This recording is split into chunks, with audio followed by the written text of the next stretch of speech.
This is today we are continuing with the first canto, first chapter, and yesterday we were discussing text 31.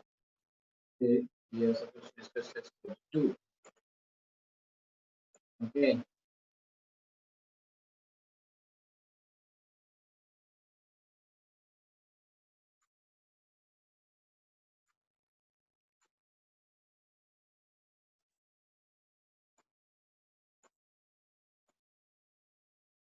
Okay.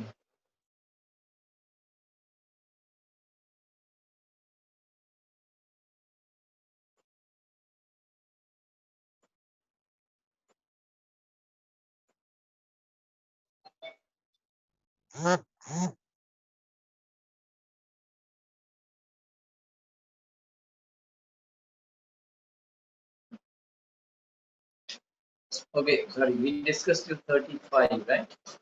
Yesterday, and today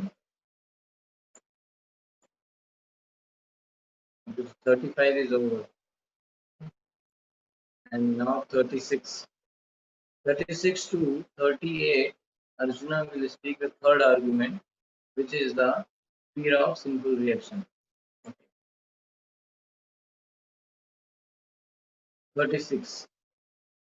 Papam evashrayed sman hatvetanatakaina tasman naraha vayam hantum dhartarashtrana sabandhavan swajanam hi katham hatva sujnasyam madhava.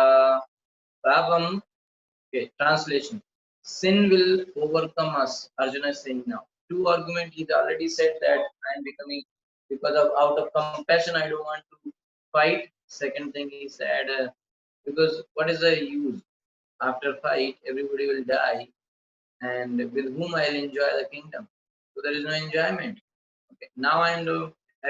I don't have any kingdom. I'm not enjoying. But after I will have kingdom, there won't be my friends and family members with whom I'll enjoy. So there is no enjoyment. So why I should fight on it.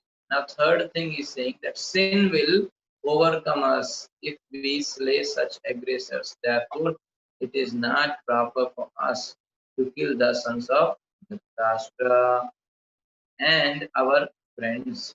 What should we gain, O Krishna, husband of the goddess of fortune? How could we be happy by killing our own things? So, according to Vedic injunction, there are 6 kinds of aggressors. A poison giver, one who sets fire to the house, one who attacks with deadly weapons, one who plunders riches, one who occupies another's land, and one who kidnaps a wife. Such aggressors are at once to be killed, and no sin incurred. No sin is incurred by killing such aggressors. Okay, so these 6 people are there and they are killed. Immediately they should be killed, and there won't be any sin also. Such killing of aggressors is quite befitting any ordinary man. But Arjuna was not an ordinary person. He was saintly by character, and therefore he wanted to deal with them in saintliness. This kind of saintliness, however, is not for a Kshatriya. Although a responsible man in the administration of a state is required to be saintly, he should not be cowardly. For example, Lord Ram was so saintly that people even now are anxious to live in the kingdom of Lord Ram, Ramaraj. Everybody is trying for that. But Lord Ram never showed any cowardice. Ravana was an aggressor against Ram because Ravana kidnapped Ram's wife Sita. But Lord Ram gave him sufficient lessons unparalleled in the history of the world.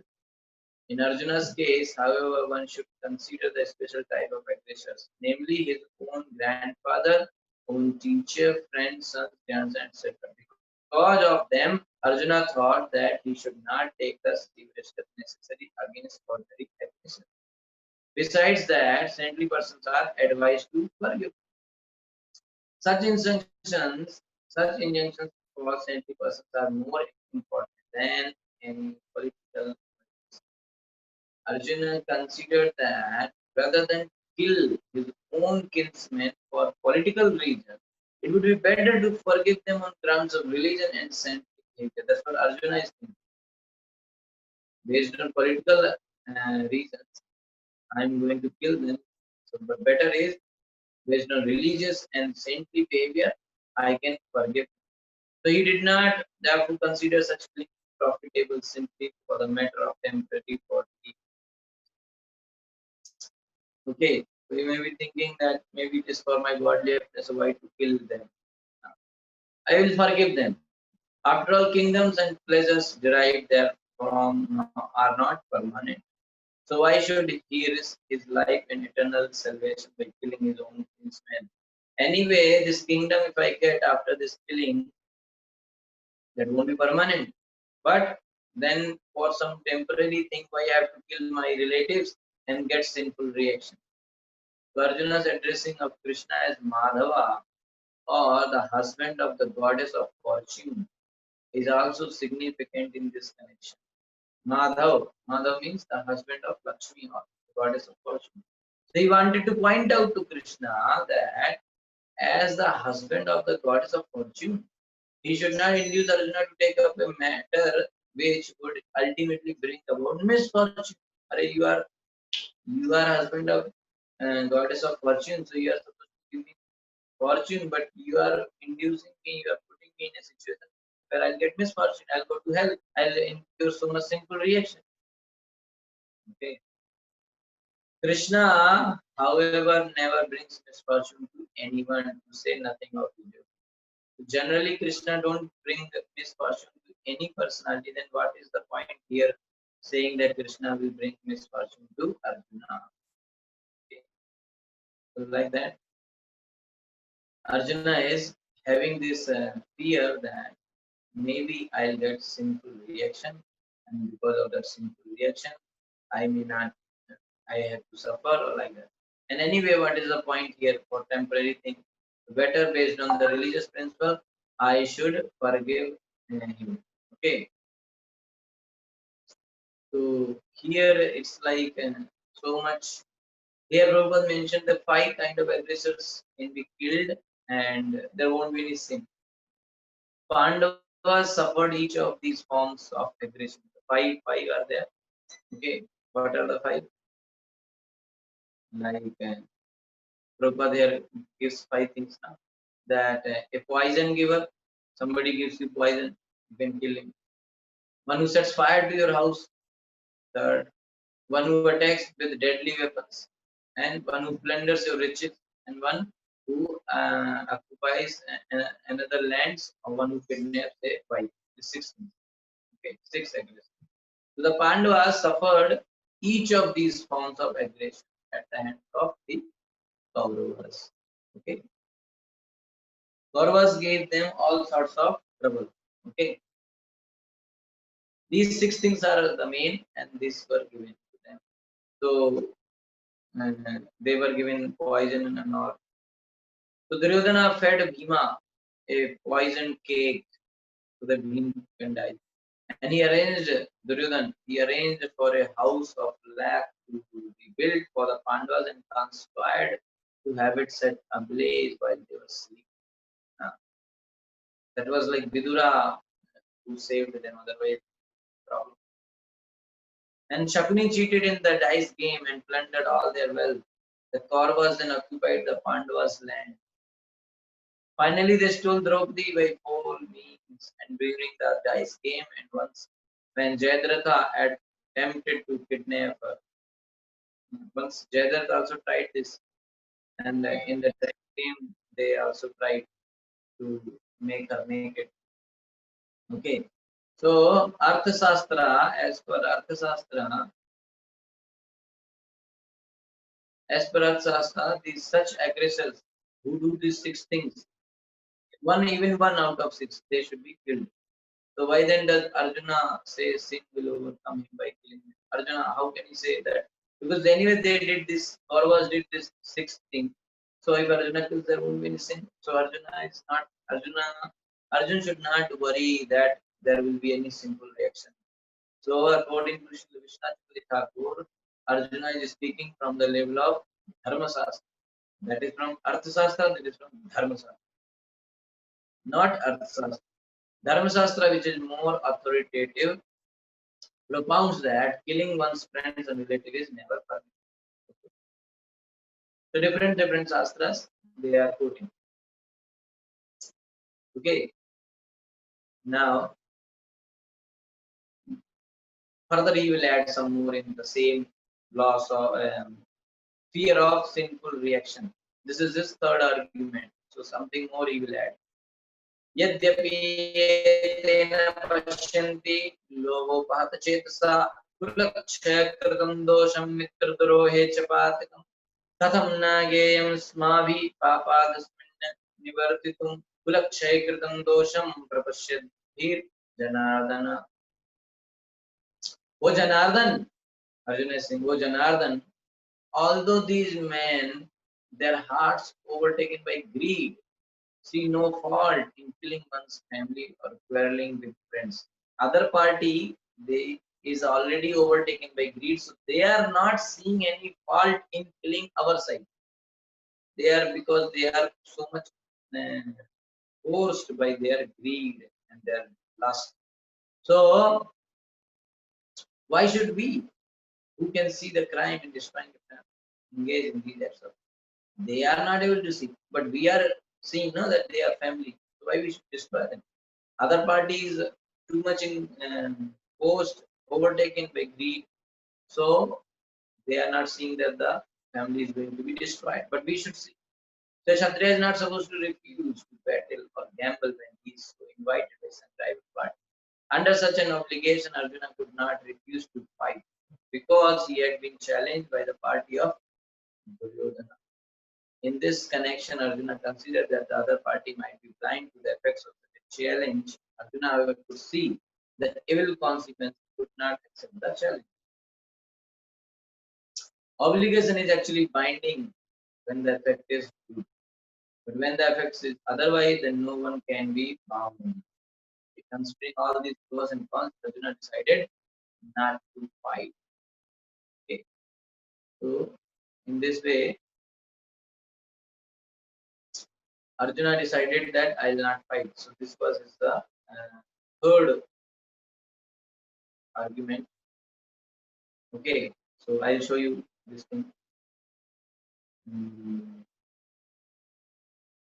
Okay, so first argument was compassion, second loss of enjoyment, third is fear of sinful reaction. 36 to 38.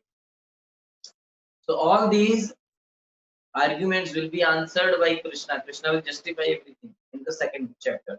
Okay, and now Arjuna will give his fourth argument, which is destruction of family tradition, families.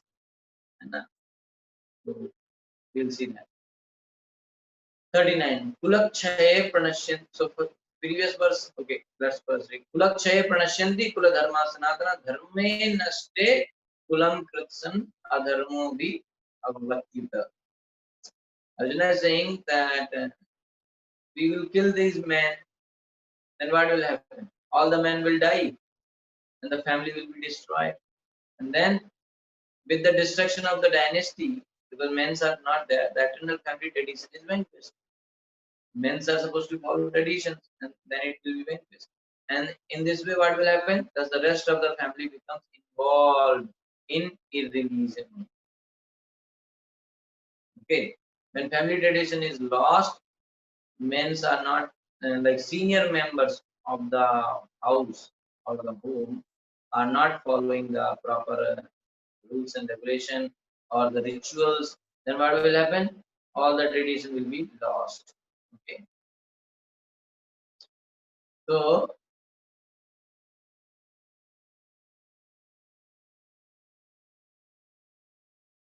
yes, okay. So now in the six steps, Arjuna will reveal that how family tradition will be lost. Okay, so let us see that. Purport. So Prabhupada is saying that in the system of the Varnashrama institution, there are many principles of religious traditions to help them members of the family grow properly and attain spiritual values. The elder members are responsible. Elder members are responsible for such purifying processes in the family, beginning from birth to death. From birth to death, there are a lot of purifying processes. These purifying processes are called in our local language samskar. है ना? गर्भाधान संस्कार, जात कर्म संस्कार, अन्नप्राशन संस्कार, नामकरण संस्कार, यज्ञोपवीत संस्कार, like that, and विवाह संस्कार, like that, diksha sanskar. Many sanskar are there. Mainly there are 16, and the 16th one, the last one is called antim sanskar. Okay, antyeshti. Okay, so whose responsibility is this? This is the responsibility of elderly members of the family. What is the responsibility? That they should perform this purificatory process. Okay, so if there is no elderly member in the family, then who will do this? That's how today is happening. Now, many people are living alone, husband, wife, children, that's it. So there is no elderly people living with them. So nobody tells them how to do, what to do, why to do, how to do, what to do, when to do. Nothing they know. They just know that we have to send our kid to, as soon as a child is born, send him to some place where like play group or what is this called, nursery, where daycare, something is there called daycare. So they just give birth, and rest is others' responsibility. So they both will go office. Child will be taken care by somebody else. So even the nowadays, and they don't have time to take care of the child. What is this? Now, earlier days, mothers are respected. Mothers are famous. Mothers are called that they are. Why mothers are very respected? Because they give their whole life to uh, train the child. Now, mother is making computer programs, and computer programs will not help in child growth. Na? So then, after some time, because child is raised by some maid who is kept there on the, who is a paid maid. For some lady who comes, she gets some salary, and she is giving all this care to the baby. And there were some cases where this, because husband went office, wife also went office, child is there, and that time when they go office, that time maid will come. So whole day she has to take care of the child. So what many cases came when what happens, this lady, she will take the child, she will decorate him nicely, and she will, like, nicely in the sense, so he looks very bad. And she will take this child and she will roam around the city, traffic signals, railway, and she will collect money, showing the child face. And before parents comes home, and this lady will come home, she will make again the decoration different, and she will keep the child nicely. And nobody knows. The child, 1 year old baby, what he will speak, whom he will tell. 6 months, 1 year, because after 6 months, till 6 months, company will pay. And after that, mother has to join. Okay, so she will go, and child who will take care. Grandparents are not there because they are somewhere in home or some old age home sometime. It's a very pathetic situation. And so main activities like feeding the child, taking care of the child, when these things are not there, forget about purificatory process. Who will take care of? This is that horrible situation at present day. Okay. So that's what Arjuna is saying. When elderly members will be killed in this battle, all the family traditions will be destroyed. Okay, first step. So, because this is the responsibility of elderly members, that they continue and they teach the next generation all the samskaras, all the rituals. You understand? So, but on the death of the elder members, such family traditions of purification may stop, and the remaining younger family members may develop irreligious habits. That's how nowadays happening. No elderly members. All the elderly members, they are kept in the old age home. In India also now old age homes are increasing. Earlier there was no old age home in India as such. Okay, so now even their children's and actually even though old age home means who have no children, who children's die early age, and those kind of people are supposed to go in old age home because nobody is there to take care. But nowadays, who is there in old age home? Whose children are well to do? Either they are settled in US, Canada, Australia, or in some very big city, and nicely they have everything pakka. So they will keep their parents inside old age home. Why? Because parents only force them to go and study in US and marry a nice educated girl, and girl came and parents out. Hmm? That's how you only did. So parents did not teach sanskara, so they thrown out because they have no value now, right? Because it's whole mistake. It's your mistake. You did not teach your children sanskara, values, right? Nobody's teaching. At least when we were studying in our school, there was a specific one class every day. It is called moral education every day, and there will be till 8th class there will be exam, and it is compulsory exam you have to pass. Moral education. There will be big question paper you have to write. So all those things and they taught at least. But nowadays, no moral education, no value education. So what is that? Okay, so anyway, that's how it is there. And the younger family members will become irreligious. They will acquire bad habits and thereby lose their chance for spiritual salvation. So definitely, they'll go to hell. There is no chance for spiritual upliftment. Therefore, for no purpose should the elder members of the family be slain. So Arjuna is saying there is no point of killing them. Okay. So I just tell you in short the full process, and then because this destruction of the family is explained till 43rd verse. Okay. So 3-4 verses more, but I'll tell you how it happens. Okay. Just 1 minute. Here it is. Okay. So I'll share you this screen and I think you can. Okay, yes. So let me share it.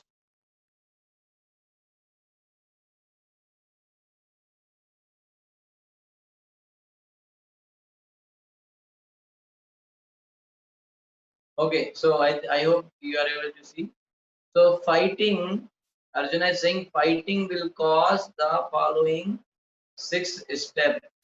This is the sequence. First is death of elderly members. So fighting will destroy elderly members and the whole dynasty and the family traditions. Second is family tradition will stop. Like what and all traditional rituals in family they were doing, all those things which were coming down from the parampara of family, everything will be stopped. So what will happen? Irreligion will increase. So with the destruction of dynasty, entire family tradition is vanquished and the rest of the family becomes involved in irreligion. That's what is happening now. Elderly members don't know what is this, and if they know, sometimes they know what to do, but they don't know why to do. So children will ask why this process, what is the benefit of this, so they don't know. So children think this is all useless, this is all blind faith, this is all rituals. Because when spirit is gone, it is becomes ritual. So when spirit is there, it is spiritual. So things are supposed to be spiritual. But we lost the spirit of that activity, so it becomes only ritual. So nobody is happy to follow only rituals, right? So when parents are educated, they know, okay, why to chant? Because of this reason. Why to go temple? This reason. Why to respect parents? This is the reason. Why this process? Why we lit lamps on Diwali? Why we do colors on Holi? So when we teach the reasons, then children are interested. They know the higher aspects of every festival, every rituals, every process of our culture. Then they are um, they like it, and that's what ISKCON is doing. ISKCON is going to big educational institutes, IITs and IIMs, and teaching their youth the value, the background, and the regions of the Indian Vedic culture. And people, when they heard that it is too scientific, it is too well organized. All the peoples are taking. That's how you find in ISKCON all the IITs, engineers, doctors, everybody is there in ISKCON only, all the NPAs and everybody. And nobody nowadays, if you go to ISKCON, um, minimum qualification is BTech, and BTech has no value there. And now everyone, every third, fourth member in ISKCON, you will find BTech because they are understanding the science behind Gita, Bhagavatam, and they like it. And earlier, elderly members of their family, nobody taught them the background, so they left it. But now we are teaching, they are acquiring it, they are accepting. Okay, so that's how it is. Now, third step is when the family involves in irreligion, what happens? Women become polluted. Okay, and then when women become, anyway, this thing we will discuss in detail tomorrow. I just want to summarize it. So women become polluted, and then when there is women are like corrupted, then next fourth stage called unwanted progeny, Varna Sankara. They don't know whom to marry, whom to meet. Everything is collapsed. No dharma, no nothing. Whomever you want, you marry. If you don't want, don't marry. You live in relationship. You have extramarital affair. You have 3, 4 husbands. You have 4, 5 wives. No issue. Okay, and all sorts of nonsense is now going on. Okay, even some people are having exchange of wives also, no issue, everything is nice nowadays. Okay, so what will happen? Unwanted progeny. Unwanted progeny means they don't want children, but somehow it happened. Now some people are killing, some people don't feel to kill, so they will have, okay, this child is anyway it came, now what to do? We cannot kill. Or sometimes other people know that they are killing somehow. So this, they don't want the children, they just want the sensitification. Somehow this unwanted progeny is there. Okay, and that unwanted progeny, because there is no sanskaras behind them, so unwanted sexual intercourse where there is no dharma performed, it is sin. And when it is for dharma, it is representation of Krishna. So when there is this kind of process done, only the demons will come in the womb of the woman. Okay, all those demons will take birth in the family, and they will do all the nonsense in the society. Okay, so that's how hellish life for family and destroys of family. Okay, and then the whole culture is destroyed. Okay, thank you so much. So these details we will discuss tomorrow. Hare Krishna. Thank you so much. Prabhupada. If any quick question, please ask.